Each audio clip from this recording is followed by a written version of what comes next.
welcome to the Hudson Institutes Ambassador Series.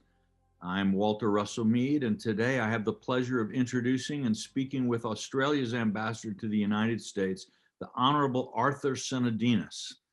And in keeping with Australia's well-known sense of formality and rigor, I'll refer to him as Your Excellency, or maybe, I don't know, Your Australian Highness, but it's great to have you here, Ambassador.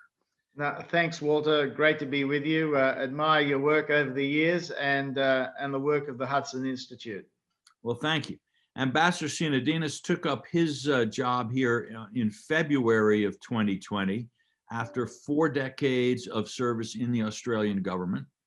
Prior to his role as ambassador, he served as Australia's Minister for Industry, Innovation and Science, and as Senator for New South Wales in Parliament from 2011 to 2019. He also held key roles in and out of cabinet, including cabinet secretary and assistant treasurer.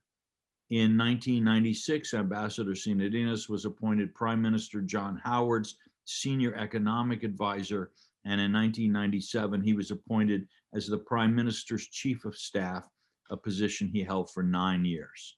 So thank you very much. It's clear that in sending you to Washington, Australia sent somebody who can speak with great knowledge and confidence about the situation there and has had a long experience of the U.S. Australian relationship.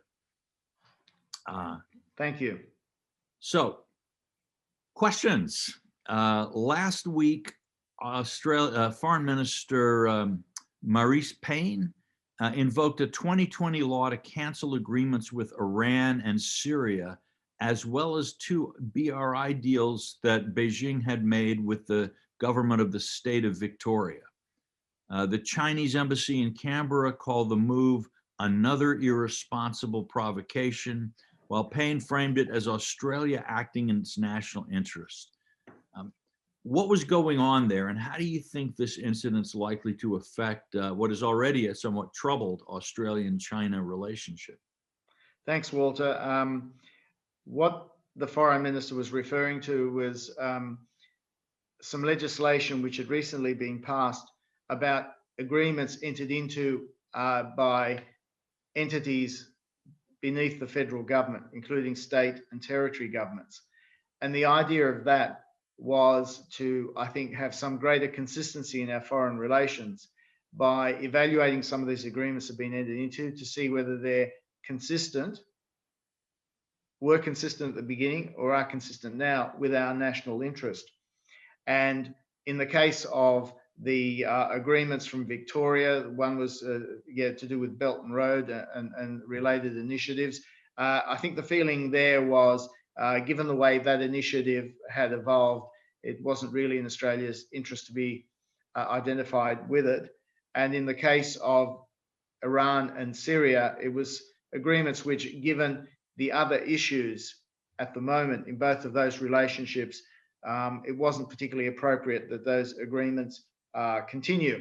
The reaction from Beijing to that, well, they have reacted, but in terms of how it makes the situation any worse than it is at the moment, I'm not sure about that. And the reason for that is that we've had a few bumps in the relationship in recent times, and I think that's a function partly of Beijing itself being more assertive and aggressive in projecting its power as it's becoming more powerful in the region, and countries like Australia pushing back because we are concerned about doing things that may infringe on our national sovereignty.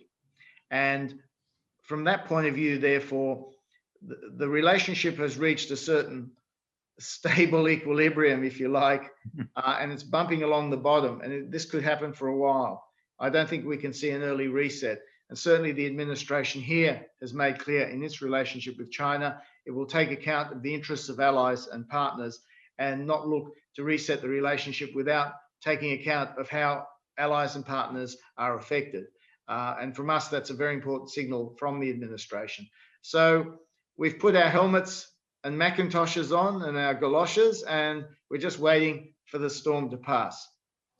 No, it's interesting because Australia, I guess China is Australia's largest trading partner, Mm, and the United States is Australia's key security partner in many yeah. ways. And at one point, there was a really heated debate in Australia about how do we avoid having to make choices, or how do we manage this. And over time, it seems that the sort of center of gravity of Australian politics and policy has moved away from trying to accommodate China, and is focused more on strengthening the U.S. relationship. I don't know if that's an accurate characterization, or how you would describe how Australia's view of this relationship is shifting. No, I think your characterization is quite accurate. There was a period there as China was developing where there was a view that we could have the economic and trade relationship with China, we had the defense and security relationship with the US, human rights issues, we had a separate dialogue with China on those. We didn't allow those to overshadow the other aspects of the relationship. And that was fine while China's philosophy was hide and bide its time, as it were. But what's happened in recent times is that as China has become more powerful and more assertive, particularly under Xi Jinping, the ground rules have changed. So it's not easy for us to now compartmentalize things, particularly as there are areas of technology which overlap with national security.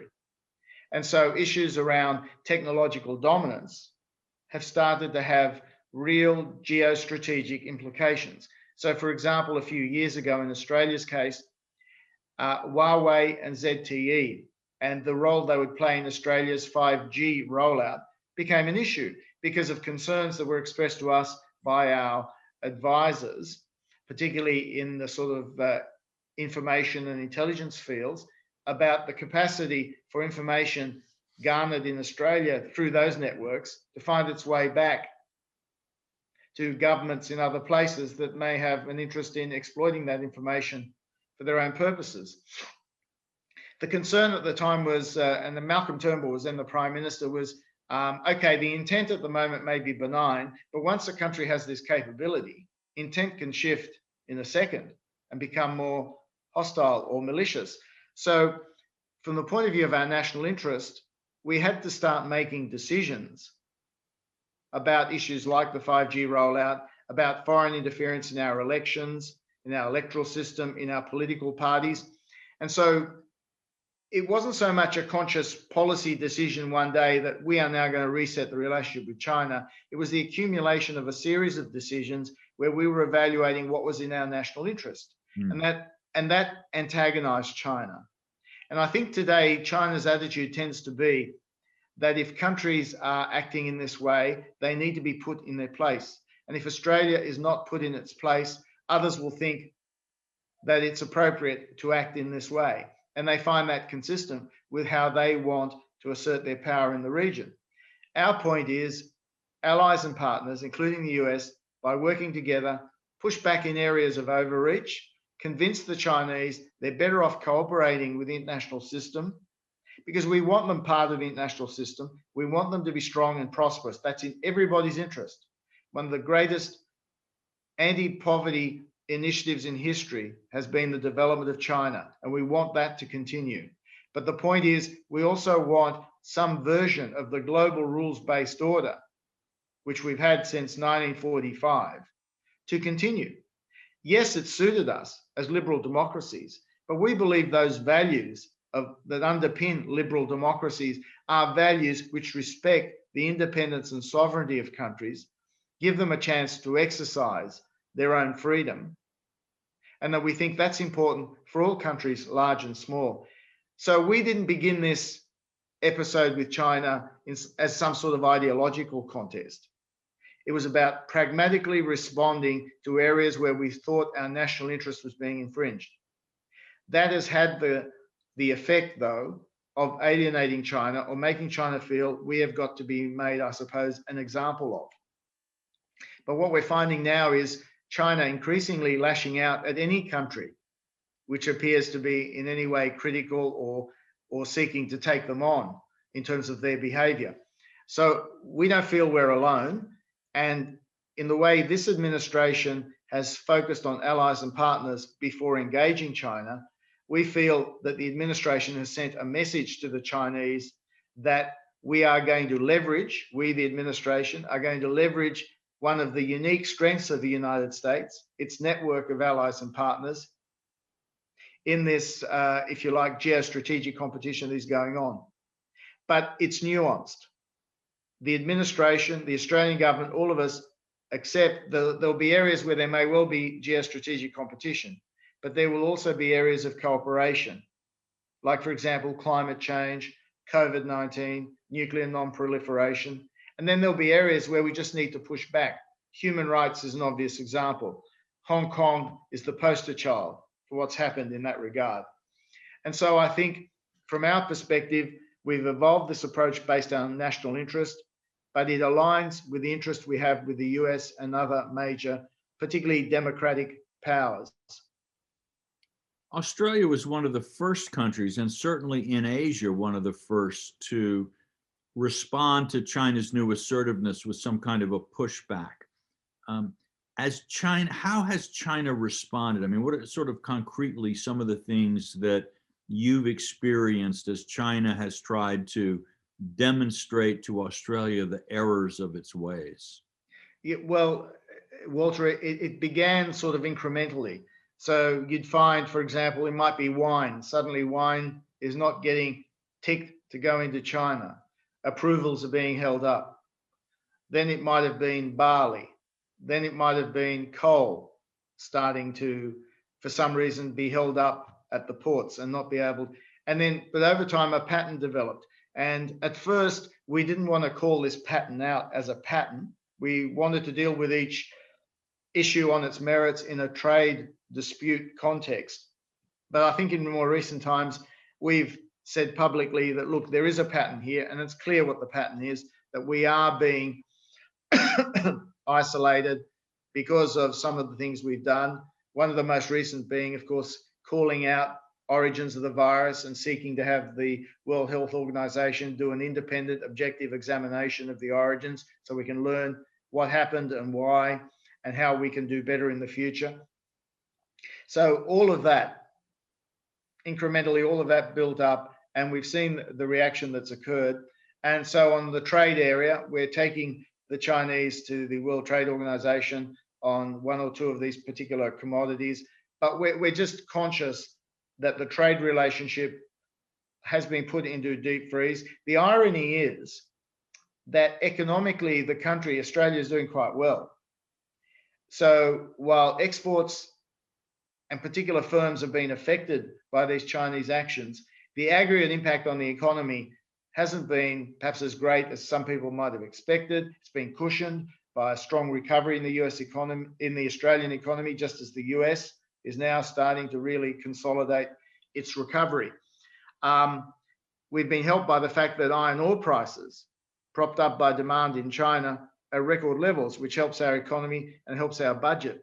So in terms of the public in Australia, while they're conscious of what China has done, it hasn't registered in terms of economic deprivation in some way. And while there have been businesses in Australia who are uneasy about the sort of deep freeze we're in and think about what does this mean about future relations, that the business community has not been split by this. If there was a view in China or somewhere else that the business community might split on this and put more pressure on the government, it hasn't quite come across that way, partly because when, for example, the Chinese at one stage put out 14 demands they had of Australia, one of which was, of course, press treatment of China. And of course, this immediately went to the point, well, look, as a democracy, we're not going to muzzle the press, right? There are rules and regulations, but there's also free speech and everything else. And I think that registered with the public that we're being asked to do things which infringe on our national security and on our fundamental values, if you like. And that, I think, has meant that the public as a whole has taken a dim view of what China has done and essentially supported the Australian government in taking the stance that it has. But that said, we've also been very sensitive of our diaspora, our Chinese diaspora in Australia, to make sure that they don't feel they're being put in the middle, that they're pawns in all of this, or that we in some way regard them as a fifth column. Yeah. I know that there have been some issues with Australian universities because, just for some of the American readers here or viewers here, universities in Australia are even more dependent in some ways on international students, and especially from China, than in the US, where the international students often pay a higher tuition rate than locals and so forth. And in Australia, the population is not so great. So for a university trying to expand and gain resources and so on, that access to international students is vital. And yet there have been some cases where Confucius centers and other things have tried to exert different kinds of influence in the university. How is that working out? And how do you think the balance between academic freedom and then the need of a university and the desire of a university to expand its enrollment plays out? You're right. It's a very delicate issue for a number of reasons. First and foremost, international education is about our third biggest export. So the university sector is a very big part of that. So in economic terms, it's very significant. And from our point of view as well, don't underestimate the significance of the people-to-people links that Yes. international education encourages. So for us, within the tertiary education sector in Australia, there's a keenness to get back to being able to welcome more students from abroad. Now, I think there's a bit of a concern in Australia that, given what's happened in recent times in the relationship, that students from China may be discouraged to come to Australia. And that's an issue that is preoccupying universities in terms of their business model, because the model, and you alluded to this before with your comments about what overseas students pay, the model has become very reliant on those revenues. So there's potentially a bit of an adjustment coming from Australian universities in that regard. The second area that you alluded to is foreign interference. And this goes to research partnerships. And to what extent, for example, are they a conduit for research results in sensitive sectors, ones where there may be civil-military overlap, civil-military fusion, if you like, technologies that can be used for either civil or military purposes. And we've had some examples where there appears to have been abuse in this regard. So we are developing with the university sector safeguards around this, but we don't want to throw the baby out with the bathwater. And I sense this with the administration here as well, that everybody realizes that getting students in, educating them in Australia or the US is a wonderful way to develop people-to-people links and get people to appreciate liberal democratic norms and institutions as well.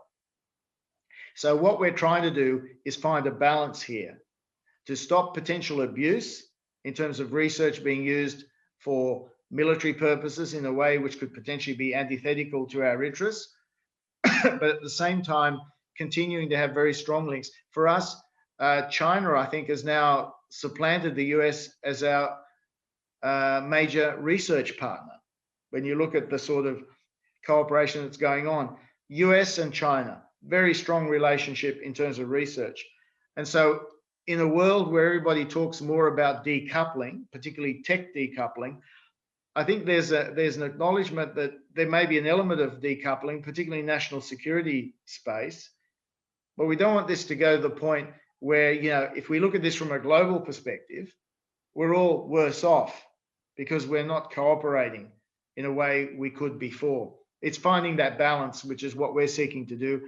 So we have strategies we've evolved with our universities around countering foreign interference. Just finally, to your point on Confucius Institutes, the issue here is for the institutes not just to become a vehicle for running a government line and potentially being used to try and identify and intimidate people who may wish to take an anti-government line in relation to China, when we're talking about Chinese students here. So we're very conscious that they not become a vehicle for potentially intimidating students who may want to speak out in some way about conditions back in China.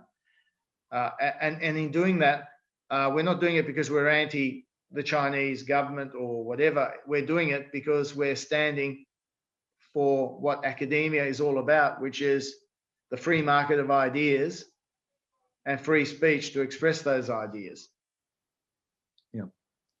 Now, I noticed that your close neighbor, New Zealand, has been taking a somewhat different approach on a number of these issues. And their foreign minister recently told reporters that her government's relationship with China is in good health. And they're concerned about an anti-China sentiment developing in the Five Eyes and so on. How, from an Australian perspective, how is this being received, and how do you understand where New Zealand is headed on these issues? Well, the New Zealand foreign minister recently made a speech where she laid out the policy approach, and her policy approach is very much one of being prepared to call out China in areas like human rights, where, reflecting New Zealand's values, which are very similar to our values, where they feel that individuals' rights are being infringed. So they're prepared to be critical, because I think there's been a bit of a stereotype recently in the debate that somehow New Zealand has been muted in its criticism. There is criticism from New Zealand, but what they're saying is it doesn't mean they'll automatically sign up to every statement that might be made on this in a particular grouping. So they're saying there's no guarantee they'll always do it as part of the Five Eyes. They may do a joint statement just with Australia, or they may do their own statement. But there is this tradition in New Zealand of running an independent line, as you'll recall, since the 70s and 80s, New Zealand has taken a different line on some of this. But her speech, the New Zealand foreign minister's speech, was quite consistent about its approach to China and calling out China as required. The debate then became about, well, how do you do that? What context? And she indicated that she saw the Five Eyes relationship as very much an intelligence and security relationship, and she thought that sometimes it was being asked to do more things. Now, it has evolved in some ways. For example, the attorneys general and home affairs ministers, interior ministers, homeland security ministers are meeting under the Five Eyes umbrella. And that's because as Five Eyes, we have very common characteristics in terms of language, rule of law, and all of that, which make it quite easy for us to cooperate in that context, in that intelligence and law enforcement context. Treasurers and finance ministers, since COVID-19 hit, have also been meeting in a Five Eyes context. So there's some debate about how far this construct may go. Here in Washington, dealing with my New Zealand colleagues, they very much value being part of the Five Eyes and contributing to it, and embedding in various U.S. agencies that bear on these sorts of matters. So I think they see a lot of value in the Five Eyes. I don't detect on their part some wish to dissociate themselves from the core of what the Five Eyes is about. And so at the end of the day, my attitude is, our government's attitude is, obviously New Zealand is an independent country, will speak with its own voice, but it is very consistent with the sort of values that we talk about. All right. Sometimes when I'm trying to explain to some of my American friends about this relationship, I tell them Australia is sort of the United States of the South Pacific, and New Zealand is sort of the Canada. And that a lot of the differences in sort of political shadings that you see are not dissimilar to what we're familiar with Canada. Is that should I keep telling people that? That's a great analogy. I haven't heard that before. I think I'll steal that one. That's a good analogy. All right. Well, I will now tell people that's official, that analogy. Now let's we've talked about China. I've noticed, by the way, that somehow C seems to be a tough letter for Australia. China, COVID, and now climate. As recently as February, John Kerry said that Australia and the United States are not on the same page about climate. how is I suppose the change in US policy from the Trump years to the Obama period has been pretty dramatic. And how is Australia responding to that? And where do you see this discussion going? Look, you're right. What John Kerry was responding to or referring to there was a perception that in some international conferences in the past, we had pushed policy on some issues in a different direction to, I think, the US, including, for example, how do you treat credits from a previous period in working out how much you've actually reduced emissions and all the rest of it.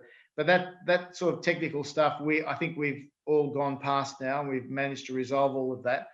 So the issue this year has been, from our perspective, engaging in the US in a technology partnership around how we can actually get emissions down by being able to get the cost of new low emission technologies down. Because I think there's a view that ultimately technology is the key to this. And if you listen to Bill Gates and various other people who talk about the new energy economy, it's in a context where we get the cost of technology down so that, particularly for developing countries, they're not faced with this choice that it's either emissions reduction or economic growth. Because their view is, look, you, the West, you've had a good run. You had a couple of 100 years of growing based on fossil fuels. You created the basis for this anthropogenic global warming. You're now telling us we've got to tighten our belts and all the rest of it. When do we get the chance to grow? Our answer to that is it's got to be through technology. So we're working with the US on setting up a working group on low emission technologies.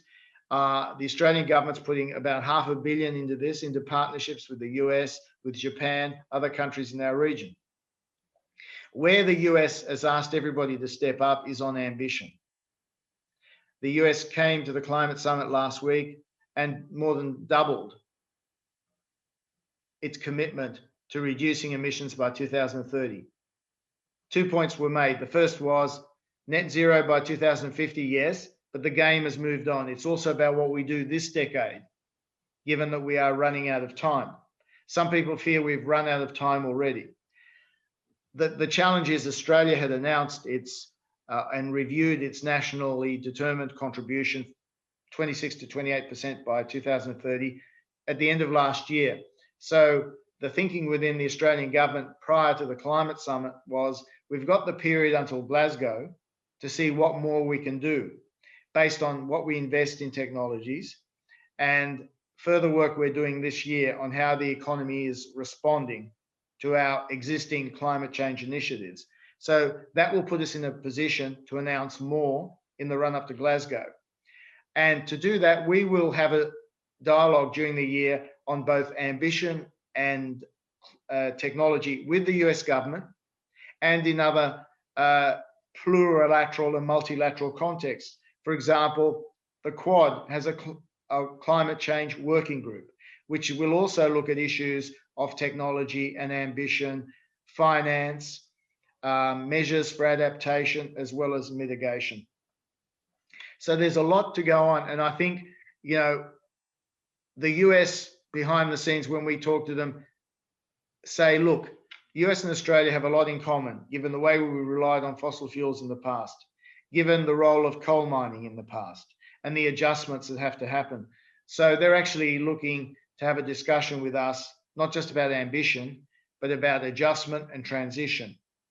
And so I'm really looking forward to that. And I think, you know, I think there's sincerity about what the US wants to do, and the US had to put more ambition on the table.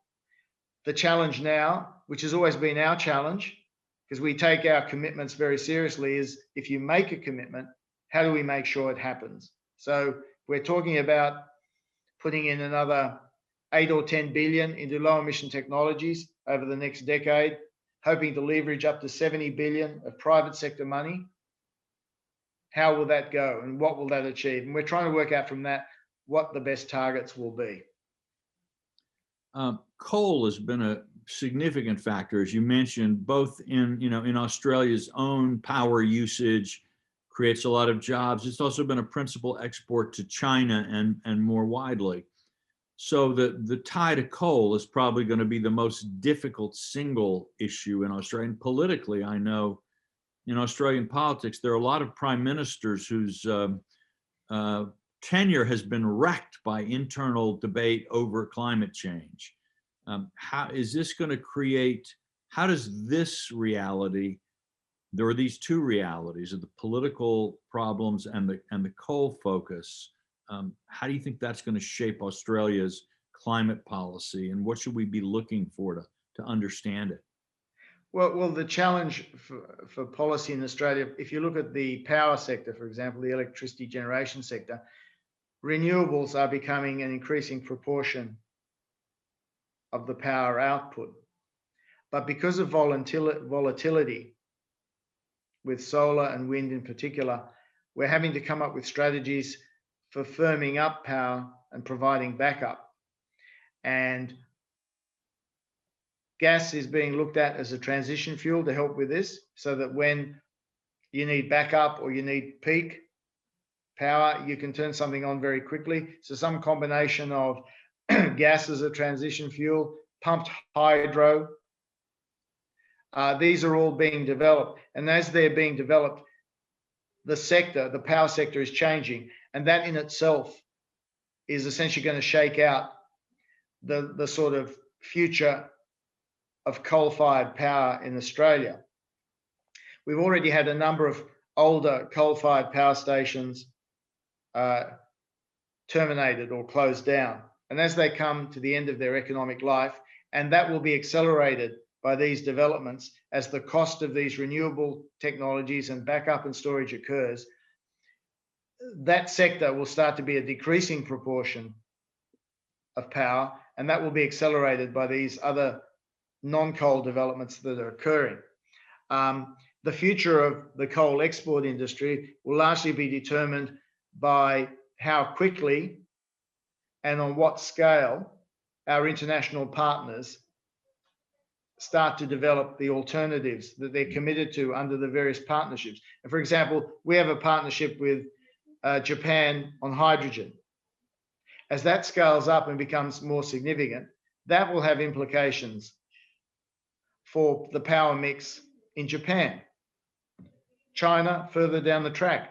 The result of that will be to change the economics of the coal markets. So what I'm saying is a lot of this transition will actually ultimately be market-based, and the role of government will be to deal with the fallout of that in terms of how we smooth the adjustment, how we help workers who may be displaced by this adjustment to do different things, whether it's in the energy sector as a whole or other sectors. We're finding the US is thinking about this a lot as well as part of the latest infrastructure package. I think there's about 45 billion for transition in some of these communities that are going to be affected by all these sorts of activities, the transition in the power sector and the like. And that's one of the areas we'll be talking with the US, how they propose to handle adjustment, and we can compare notes on that. But for the mining industry, critical minerals, these are rare earths, lithium, cobalt, and all the rest of it, are going to become more important over time as electric vehicles increase take up in the community. They're also important in the defense sector, as you know. But the point is, those critical minerals, of which Australia has many, will also provide a new sector of mining development separate to what may be happening in areas like coal or gas. Yeah. So it sounds like, trying to sort of sum all of this up and make sense out of it, the basic Australian idea is that tech innovation will drive energy transition. Yeah. And that government's role will be, on the one hand, to promote technological innovation by supporting R&D and so on. And then on the other end, as the transition takes place, the market-driven, tech-driven transition takes place, softening the blow on interests and communities that are sort of committed to the old pattern of energy. Is that a reasonable summary? Yeah, that's right. Okay, great. Thanks. That's actually quite helpful. Um, let's talk a little bit about COVID. We've had coal, China, COVID, climate. Australia was very successful with limiting the spread of COVID in Australia. And it's been a bit of a puzzle to other people. Many of the countries that had that kind of success are are Asian and non-democratic. How did Australia do it? And how are you doing now on the next phase of vaccines? I think a couple of things. First of all, it's a big island.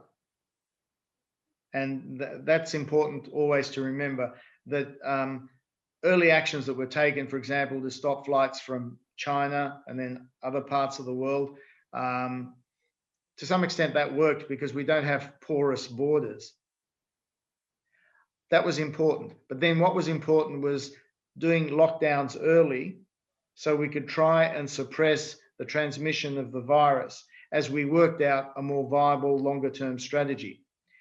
And the more viable longer term strategy now is not to keep locking everything down, but to have contact, tracing, and testing. So we can work out if someone has something, or we can get pre-signs, like, for example, testing sewage systems in our cities. And if we find traces of COVID, working out what suburbs this has come from, is there a potential cluster there? And if there is, do we have a localized lockdown? Do we test people in that area, trace who they've been involved with, and to the maximum extent possible, in other words, isolate rather than have to do things on a national or even a state level. Now, some states in Australia have reasserted their powers in this area and have been very risk averse, safety first, belt and braces, if you like. And so often at the first sign of some outbreak in quarantine or whatever, they've tended to lock the whole state down. We're trying to get to a situation where the contact testing and tracing across the country is so uniformly good that we don't have to rely on those sorts of blunt instruments, if you like. But frankly, that approach has been quite popular with the public, the safety first approach. And that's led to some frictions, because we're also trying to bring as many Australians overseas who want to come home. And that's a challenge because we're limited by our quarantine capacity, because we ask people who come here, Australians coming back home, to spend 2 weeks in quarantine. And at the moment, that's largely in hotel facilities rather than home quarantine. The result of that has been to have to put a limit on the number of people coming back. Now, there have been some exceptions. We are allowing some visitors in for essential purposes. And what we mean by that is essential business related purposes. And, there's been some debate, I suppose, about what does that mean in practice. But for example, we've had quite a few people from Hollywood wanting to come to Australia to do productions because the conditions are propitious. They can work around things more easily than back home. We've had people coming in on an isolated basis who are prepared to do 2 weeks in quarantine because they're entrepreneurs who want to set up a particular business, and they see the benefit of doing that now. So we allow certain exceptions. The Australian Open in Melbourne, the tennis championship, that was also seen as important, given that it's a Grand Slam event, that it should proceed with the right conditions. But these are challenges because we've also got a lot of Aussies overseas who want to come home. There was a debate in the region about who did it best. Singapore did very well. Again, partly because they can isolate themselves in all sorts of ways, but they were also very efficient with the tracing. Taiwan did it well. And again, part of the reason some countries in the region did well is they had the experience of SARS. And after that, there was a lot more sensitivity, for example, to transmission and therefore wearing masks. So it was more accepted in the region. It has been for a long time. You see this when you go to Tokyo during influenza season, for people to wear masks, whereas in the West, we've tended not to because we regard that as somehow unfriendly or, cutting yourself off from others. But I think don't underestimate the impact of that experience in the region in making countries like Taiwan and others more prepared as to what to do. All right, and how about vaccines? How is the vaccination program going in Australia? Look, Australia opted for a vaccination rollout around AstraZeneca, including with CSL, which is a major Australian company, doing a lot of the local production. That's had its hiccups, and that's been a bit constrained. And we're also seeking to do more in our own region, particularly because Papua New Guinea is in dire straits at the moment. But the challenge for us now is that we're seeking to bring forward other vaccine purchases that we've made to fill the hole from production that we're not otherwise able to undertake. But I have to say, while vaccinations are important, in Australia, I think they've been, because we've done well on community transmission of the virus, there isn't the same pressure from the public to get the vaccines out to everybody. That doesn't mean the government's not treating it as a matter of urgency, but I'm just saying in terms of the environment in Australia, it's not like the US and elsewhere where I think there's been real urgency about let's get the vaccinations out there as quickly as possible, do whatever it takes as a way of helping to bring things under control. Yeah, yeah. So when do you think Australia will kind of reach a point where with vaccinations and all, it's possible to think about going to something like normal business, particularly in terms of being open to the outside? Yeah, I think that's the challenge, being open to the outside, because within the country itself, things are relatively normal. Yeah. But this is an issue, partly because, as we alluded to before, we have major industries like international education, which require on people coming in. Immigration has been a big driver of Australian growth, particularly in the last 10 or 20 years, relatively high levels of immigration growth. That's really tailed off. And so for us, there's a real economic imperative to getting borders open. But the appetite of the public, the risk appetite of the public, means that I think, and this is one reason why the vaccination rollout, I think, will probably need to be accelerated, because business and others are saying, look, to get back to normal with international travel, we need as many people as possible to be vaccinated. We want people coming in to, if possible, home quarantine or not require quarantine if they're appropriately vaccinated, so we can start to create more of that international travel. Now, there is one caveat to this. You can go back to a form of international travel, but until and unless we have vaccinated essentially the world as a whole, and I'm thinking now what's happening in India and other places, then we're never going to be completely out of this. I mean, this is a genuine externality or a public good where we're all in this together, and people in developing countries being vaccinated is as important as people in our own countries being vaccinated. And that's why what the US is doing now with rolling out AstraZeneca across the world from its own supplies is very important. Well, hopefully we'll soon reach the point where the vaccine production rates are just at such a level that the shortage will be a thing of the past. But thank you for spending this time with us here at Hudson. Australia has for 100 years been one of America's closest partners, best friends, I could say, in the international community, and the relationship remains a strong one going into the Biden years. I look forward to seeing you again in person and at Hudson, and thank you very much for spending this time with us. Thanks, Walter. Great to catch up with you, and really admire your work, as I said. Well, thanks so much.